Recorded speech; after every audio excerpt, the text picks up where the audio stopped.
يا صباح الخير. النهارده بقى هنعمل صينيه بطاطس باللحمه اللي كنت قلت لكم عليها قبل كده. بس الاول تعالوا شوفوا الفطار القمر ده: بذور شيا مع علبه زبادي ومعلقه كتان، بس الكتان مطحون.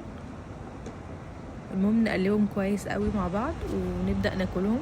طبعا بذور الشيا ليها فوائد كتير حلوه قوي هي وبذور الكتان. ونبدا بقى نروح الجيم نمارس رياضتنا المفضله.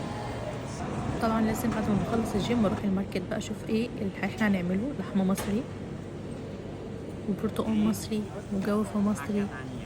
وبجد يعني ببقى فرحانة قوي وانا بشوف حاجات بلدنا هنا، جوافة مصري وخوخ مصري. فانا قررت الصراحة ان انا اجيب خوخ، انا بحبه قوي. طبعا بطيخ مصري، فهناكل البطيخ بعد ما نعمل صينية اللحمة. وحلاوة شعر مين فاكرها. في طبق او بولة نحط اللحمة عشان نغسلهم كويس قوي، ننقعهم في ميه بملح وبعدين نشطفهم كويس قوي.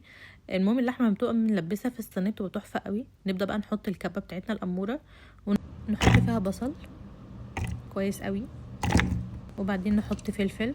يا ريت يبقى مشكل ما بين فلفل عادي وفلفل حار. طماطم، ولازم نحط توم 3 فصوص توم او 4 عادي جدا. والبهارات بتاعتنا بقى ملح وفلفل اسود وطبعا بهارات لحمه. طبعا ناخد الكبه، الحاجات اللي في الكبه عشان نفرمها. طبعا اللحمه اللي احنا شطفناها نحط عليها الحاجه ونقلب فيها كويس قوي ونوزعها. يعني لو بايديكم هتبقى افضل عشان تدخل في كل حته. طبعا ناخدها ونروح نسويها شويه على النار. نبدا نقطع البطاطس الخشب ونبدا بقى نقطع البطاطس الكميه اللي انتوا حابينها.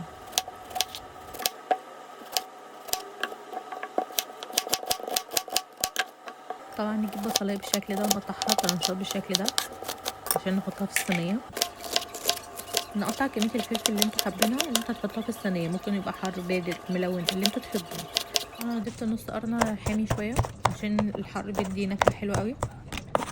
نوزعه كله في الصينيه كده ونحط عليه شويه ملح وفلفل اسود ونقلبهم في بعض كويس قوي. ننزل عليهم بالبطاطس بتاعتنا اللي احنا قطعناها ونديها تقليبه مع بعض كده بايديكم، طبعا تبقى افضل يعني من المعلقه بكتير. طبعا هننزل عليهم بعصير الطماطم، بس طماطم عادي مش متسبكه علشان ما تبقاش متسبكه فمتسبكه وبتعمل حموضه الصراحه، فكده افضل. تبقى عامله زي بتاعه الافراح بالظبط. بعد ما اللحمه خدت شويه سوا نبدا بقى نحطهم في الصينيه بتاعتنا الحلوه علشان نسويها في الفرن والبطاطس تاخد من اللحمه. طبعا انا لازم اسويها الاول لان اللحمه مستحيل تستوي في صينيه البطاطس. البطاطس هتستوي الاول واللحمه تفضل نيه، فلازم تستوي كده.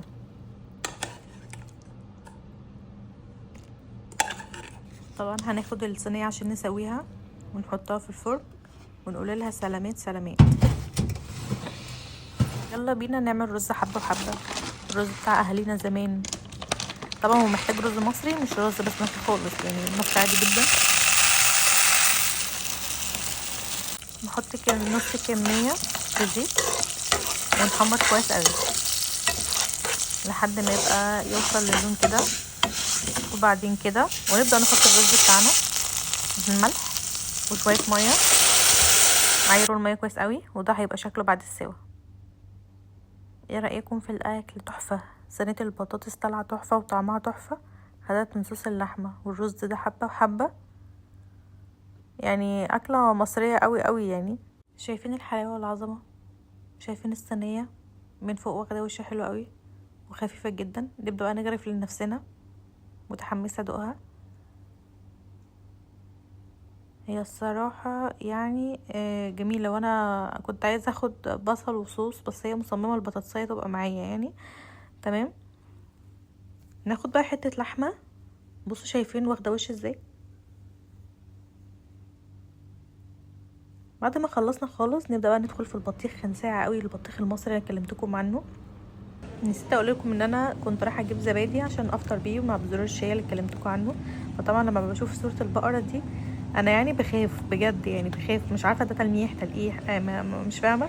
وطبعا عايزه اقول لكم بعد ما حطيتها قمت شايلها تاني وجبت نوع تاني، يعني مش مرسوم عليه اي بقرات خالص زي ما انتم شايفين فاضي.